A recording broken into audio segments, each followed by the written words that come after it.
Well, this is my first foray into cold water swim racing. Not just swimming, not just sitting, but actual racing. Here we are. Beth and Duncan and Arlo and I heading down to the event. Here's the venue. It's right down in the harbor near where the cruise ships land. And as you can see, they've set up a 10-lane pool right in the harbor. One thing you'll probably notice, even if you can't hear it because I turned the sound of the video down, is that the wind is really whipping. You can see it right here. It's about 25 kilometers an hour. Current temperature is -1 Celsius, right about freezing. And anyway, this is where we all gathered, waiting for our heat to be called. Unfortunately for me, I managed to get myself in the last heat with all the really fast guys.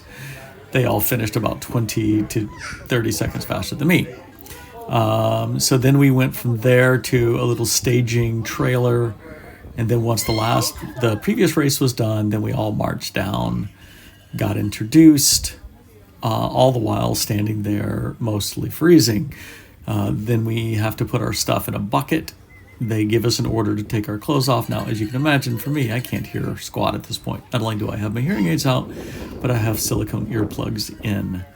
So they just introduced me. That was me waving. I'm just waving at my people, really. And off comes, at this point, you can see what I'm doing. I'm talking to this volunteer, asking him if he would mind trading places with me. Then they give us the order to go down the ladder. I started going down the wrong ladder. He had to tell me to go down the right ladder. It was rather embarrassing, but oh well. So then we get in, and we have to start in the water with our leading shoulder underwater. And the race is off. Now, for me, you can already see that I started like half a body length or 3/4 of a body length behind, because I'm literally watching the other swimmers waiting to go, and they take off. I'm swimming at like what I consider to be a nice relaxed pace, just trying to stay loose. And these other guys are just blasting. I mean, I ended up finishing at like 2:39, and I think the closest competitor was 2:20, 2:22, yeah, et cetera, et cetera. Most of these guys all won, their age group.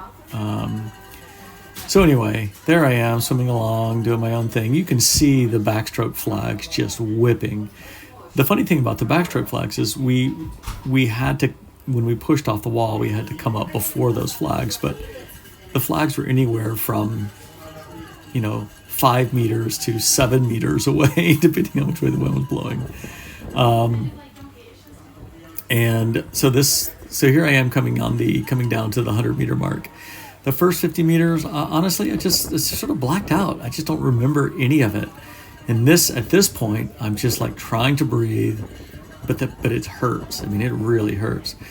The other thing is they had a ladder at either end of the pool, and they have them offset. So on one end of the pool, the ladder's on the left. On the other end of the pool, the ladder's on the right. So you have to swim diagonally. And I was obviously too focused on just trying to stay calm and breathing. Anyway, it was tough. Oh, that's Arlo in the background. He's cheering me on. So now I'm coming down to the 150 mark, and I'm thinking, can I actually make it? And about here is where I just sort of bottom out, meaning it doesn't get any worse than this.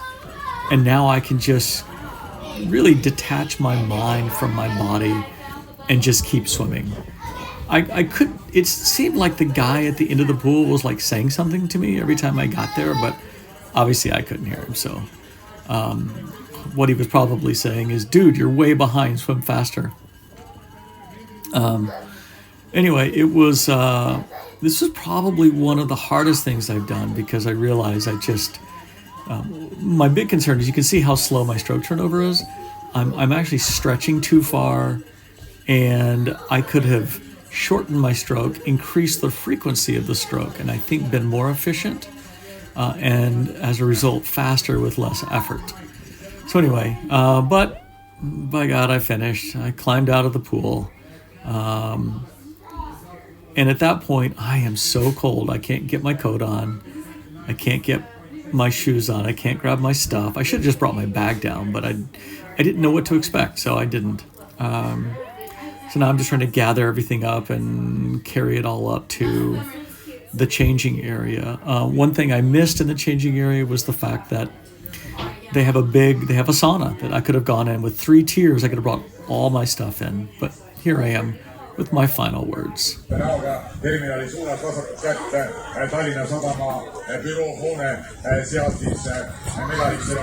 do you feel? Your fans want to know.